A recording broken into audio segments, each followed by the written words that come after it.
ये वायदा किया है, यदि ये हमारी इस पृथक राज्य की व्यवस्था पर ध्यान नहीं देंगे तो हम इनको सबक सिखाएंगे। लेकिन परिस्थितियां ये थी कि सामने ममता बहन बैठी थी, वो उनसे भी ज्यादा कड़वी थी। वो भी इस बात के लिए तैयार नहीं कि कूच बिहार राज्य दिया जाए। आपने सत्ता परिवर्तन करके ये दिखा दिया कि जब आप तैयार होते हो तो कोई कितनी गहरी जड़ जमाए हुए हो वो गायब हो जाता है। यदि भारतीय जनता पार्टी की ये नई सरकार हमारे इन राजवंशियों को अलग राज्य की स्थापना करके नहीं देगी तो मैं भगवान सूर्य देव को साक्षी मानकर कह रहा हूं, इनकी भी वही दशा होगी जो ममता बहन की हुई है। ममता आज ये कूच बिहार के राजवंशी अकेले नहीं है, संपूर्ण देश के क्षत्रिय इनके साथ हैं। हम प्लानिंग कर रहे हैं कि सारे देश के क्षत्रियों को केवल क्षत्रिय माना जाए, इनको अलग अलग नहीं बांटा जाए। आज हमारे असम में रहने वालों को ओबीसी, बंगाल में रहने वालों को एससी, बिहार में रहने वालों को जनरल और शेष भारत में रहने वालों को जनरल। भाई ऐसे बांटा बूटी नहीं चलेगी।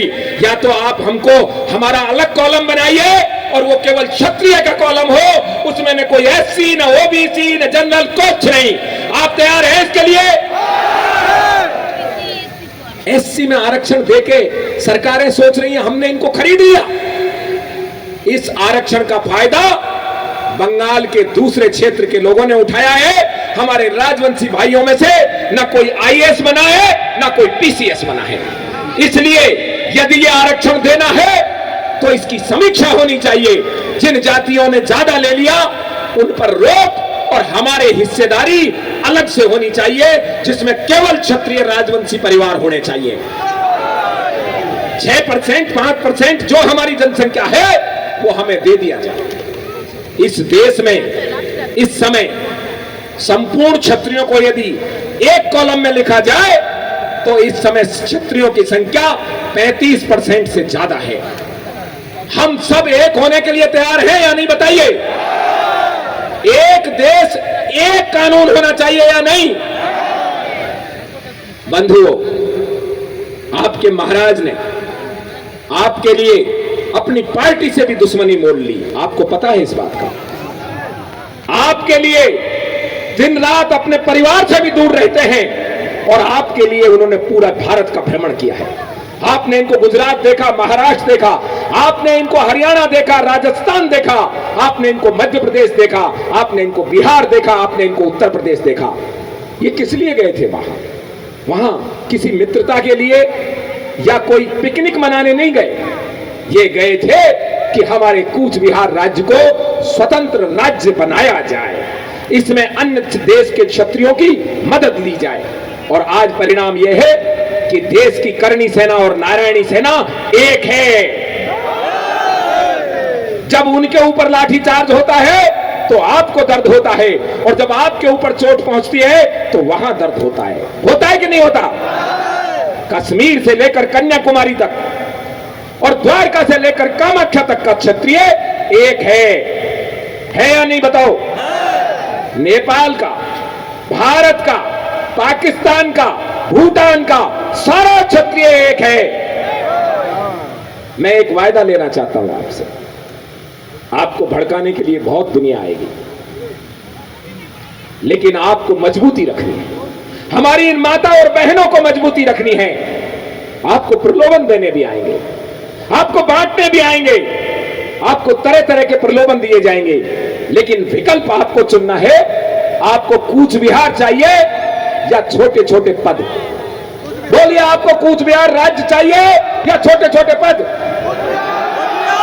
तो एक बार जोर से नारा लगाओ कि हमें क्या चाहिए, हमें क्या चाहिए, हमें क्या चाहिए? सारे बोलो, सारे बोलो, मिलकर बोलो। पूरा देश का क्षत्रिय आपके साथ खड़ा है, ये मैं आपसे वायदा कर रहा हूं। आपको एक काम करना है महाराज साहब, जैसे वो कॉकरोच वाले दिल्ली में बैठ गए थे ना, हम लोगों को भी जाकर जंतर मंतर घेरना पड़ेगा। बोलो तैयार है कि नहीं है? तैयार है या नहीं है? तैयार है? पुलिस लाठी मारेगी, पुलिस गोली चलाएगी। वैसे तो हम गांधीवादी नहीं है, लाठी चलाने वालों को उत्तर भी देंगे हम। देखा ना जयपुर में दिया था ना बच्चों ने उत्तर, तो हम दिल्ली में भी देंगे। दिल्ली भी हमारी है, महाराजा नंगपाल तोमर की दिल्ली है, सारा देश हमारा है। अब मैं एक छोटे सा आपसे निवेदन लेता हूं, हम सब एक तो है ही वो मुझे पता है, हम सब जब तक कूच बिहार राज्य की स्थापना नहीं हो जाए तब तक चैन से नहीं बैठेंगे। क्यों? कि भाई पूरब से ही सूर्य उगता है। जब कूच बिहार राज्य, हमको कोई सुविधा नहीं चाहिए, हमें स्वतंत्रता चाहिए, हमें कूच बिहार राज्य चाहिए। हम अलग देश नहीं मांग रहे हैं, हम राज्य मांग रहे हैं। एक कूच बिहार दे दो, वरना सारा भारत तुम्हारे मुंह से छीन लेंगे हम। एक और छोटी सी बात है, नेताजी सुभाष चंद्र बोस जो हैं, हम सब उनका आदर करते, कोई दिक्कत नहीं है, लेकिन भाई कैप्टन मोहन सिंह को क्यों भूल रहे हो? क्या बिगाड़ा है आपका जनरल कैप्टन मोहन सिंह ने, जिसने अपने आप को कुर्बान कर दिया और जापानियों के आगे झुका नहीं? वो कैप्टन मोहन सिंह, बोलिए एक बार जोर से, captain Mohan Singh, captain Mohan Singh, captain Mohan Singh. और ये पुस्तक मैंने, आपने या महाराज ने नहीं लिखी, ये पुस्तक लिखी है रास बिहारी बोस के बहुत ही निकटतम सहयोगी शरद चंद्र बोस ने। इस पुस्तक में एक एक चीज खरी खरी लिखी है। जो आईएनए बर्मा में आई थी, वो भारत को आजाद कराने के लिए नहीं आई थी, बल्कि वो भारत को जर्मनी और जापान की शर्तों पर नया गुलाम बनाने के लिए आई थी। वो चाहते थे कि जापान के अधीन हो जाए भारत, या जापानियों के प्रभाव में हो जाए, जैसे मंचूरिया था, जैसे जावा था, जैसे सुमात्रा था। क्या हम ऐसी खंडित आजादी लेने के लिए तैयार थे? यदि ऐसा था, जापानियों की मंशा ठीक थी, तो कैप्टन मोहन सिंह से हां क्यों नहीं किया? कैप्टन मोहन सिंह के लिखित जवाब को साइन क्यों नहीं किया जापानी अथॉरिटी ने? और वो जो उनका कर्नल था, फिगारू मिगारू क्या नाम था उसका, जापान वाले ने। इसका मतलब यह है कहीं ना कहीं समझौता तो हुआ था। आप बताओ, ये कोई गलत मांग है क्या? नेताजी सुभाष चंद्र बोस देश के लिए लड़े, मान लिया, उनकी मृत्यु कैसे हुई इसकी जांच करने में क्या बुराई है भाई? हम चाहते हैं कि नहीं चाहते उनकी जांच हो? तो हम सरकार से निवेदन करते हैं, नेताजी सुभाष चंद्र बोस की शहादत, मृत्यु, जो कुछ भी हुआ, उनकी हत्या, जो कुछ भी है, उसकी जांच करके जनता को बताया जाए कि सच्चाई क्या है। महाराज जगदीपेंद्र नारायण भूप बहादुर को भारत रत्न मिलना चाहिए कि नहीं मिलना चाहिए? मिलना चाहिए या नहीं? आपके महाराज ने राज्यसभा में यह प्रस्ताव रखा, इनको मंजूरी नहीं दी, सभापति ने उस प्रस्ताव को रखने के लिए मंजूरी नहीं दी। यह गलत बात है या नहीं? इसलिए हमको इसके लिए भी जंतर मंतर पे जाना पड़ेगा। कहां जाना पड़ेगा?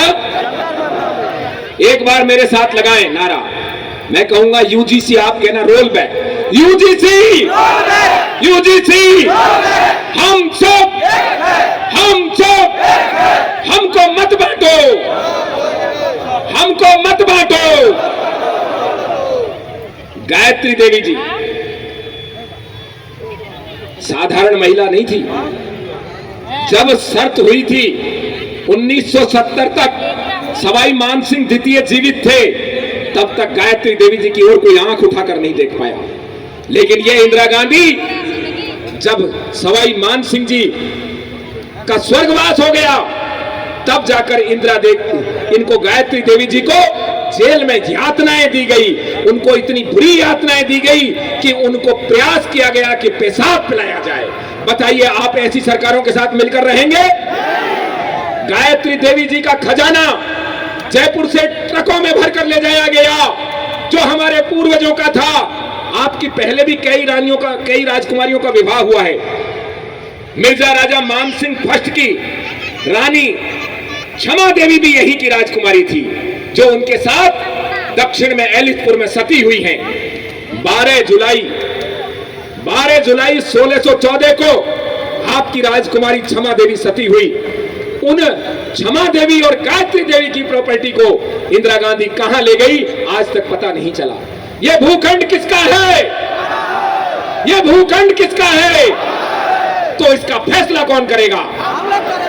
ये धरती हमारी, ये लोग हमारे, इसका फैसला भी हम ही को करना पड़ेगा। एक फैसला तो हो गया, देखो। एक और निवेदन है, बहुत साधारण सा निवेदन है। आपके इस महाराज को पूरी ताकत दो। मैं आपको विश्वास दिलाता हूं, आपने सही चयन किया है। आपने इनका राज्याभिषेक करके निश्चित रूप से एक योग्य